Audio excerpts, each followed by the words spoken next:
Halo abang-abangku, kembali lagi di Harunawa Farm. Apa kabar abang-abangku? Semoga abang-abangku dalam keadaan sehat walafiat. Amin. Nah, sekarang saya ingin membahas tentang pakan alternatif dan juga pakan pabrikan abang-abangku. Nah, abang-abangku, tujuan membuat pakan alternatif agar biaya operasional peternak kecil lebih efisien dan tidak memberatkan peternak tersebut, namun tetap memiliki pakan yang berkualitas untuk kebutuhan ternak abang-abangku.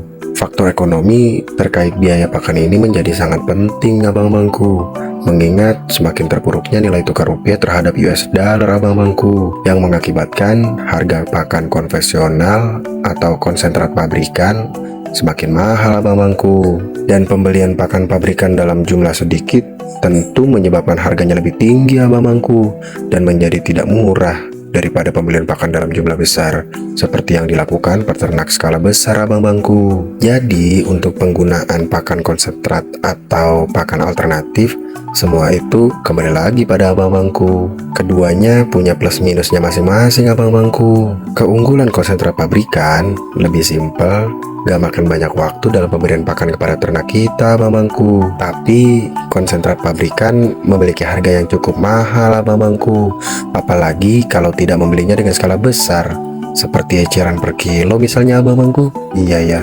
Sedangkan pakan alternatif itu memiliki harga yang cukup murah, bahkan gratis abang-abangku, karena kita hanya harus mencari limbah atau hijauan apa yang melimpah di lingkungan kita.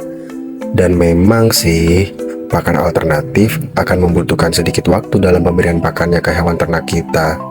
Dan juga kita harus sering memvariasikan dalam pemberian pakan alternatif ke hewan ternak kita, agar hewan ternak kita tetap bisa gemuk, sehat, dan produktivitasnya tetap baik abang-abangku. Nah, semuanya kembali lagi kepada abang-abangku sekalian. Saya tidak akan memaksa dan menyalahkan siapapun untuk memilih pakan apa yang digunakan. Semuanya punya plus dan minusnya masing-masing abang-abangku. Jadi menurut saya nggak fair juga kalau ada yang bilang pakan pabrikan itu lebih baik daripada pakan alternatif. Padahal kan semuanya kembali lagi kepada kita sebagai peternak. Bagaimana cara kita meramu dan memformulasikan pakan alternatif yang kita gunakan. Seperti itu sih abang-abangku. Karena kalau misalnya pakan alternatif yang kita gunakan tepat, kandungan gizinya juga tepat, nutrisinya juga kita perhatikan, pakan alternatif kita pun mempunyai cukup gizi yang baik, nggak kalah dari pakan pabrikan. Itu sih menurut saya ya abang-abangku. Kalau saya pribadi sih, intinya tuh harus lihat kemampuan dan pengetahuan juga abang-abangku. Karena menurut saya dua hal ini tuh sangat mempengaruhi produktivitas dari hewan ternak kita abang-abangku. Itu sih menurut saya ya. Kalau abang-abangku setuju ya alhamdulillah. Kalau misalnya nggak setuju ya nggak apa-apa. Karena kan manusia itu memang selalu berbeda pendapat. Peribahasanya mah, rambut boleh sama hitam, isi kepala orang berbeda-beda abang-abangku. Ya intinya sih mau pakan pabrikan ataupun pakan alternatif, yang terpenting kita memenuhi kebutuhan apa yang dibutuhkan oleh hewan ternak kita abang-abangku. Contohnya itu seperti misalnya kebutuhan yang ada di kandang abang-abangku, kebersihan kandang, terus vaksinasi hewan ternak kita abang-abangku, terus juga kebutuhan gizi apa aja yang dibutuhkan oleh hewan ternak kita. Jadi kita juga nggak bisa sembarangan kasih pakan ke hewan ternak kita abang-abangku.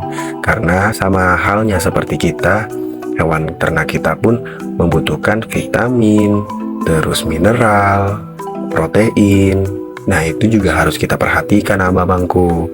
Dan hal-hal tersebut bisa kita dapatkan baik dari pakan pabrikan atau konsentrat pabrikan ataupun pakan alternatif. Nah, terkhusus untuk pakan alternatif ini abang-abangku, kita harus rajin membaca abang-abangku, harus rajin bertanya abang-abangku, dan harus rajin research mengenai pakan alternatif kita abang-abangku, seperti kandungan gizi dan nutrisi yang ada pada pakan alternatif kita abang-abangku.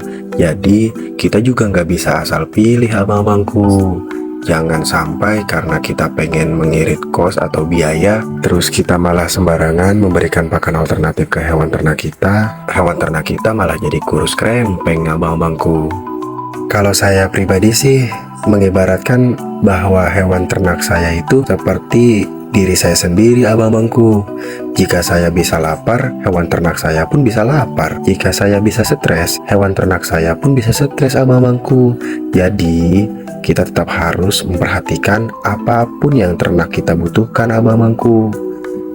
Dengan demikian, ternak kita pun insya Allah akan membalas perhatian kita dengan produktivitas sesuai dengan apa yang kita harapkan, abang-abangku. Intinya, mau pakan alternatif ataupun pakan pabrikan, semuanya kembali lagi kepada abang-abangku. Yang terpenting itu adalah pengetahuan tentang hewan ternak kita, abang-abangku. Jangan sampai kita tidak paham dan nauzubillah ya, jikalau kita nanti gagal dalam beternak malah menyalahkan orang lain. Padahal kita sendiri yang kurang paham dan kurang pengetahuan dan juga kurang memahami hewan ternak kita. Seperti itu, abang-abangku.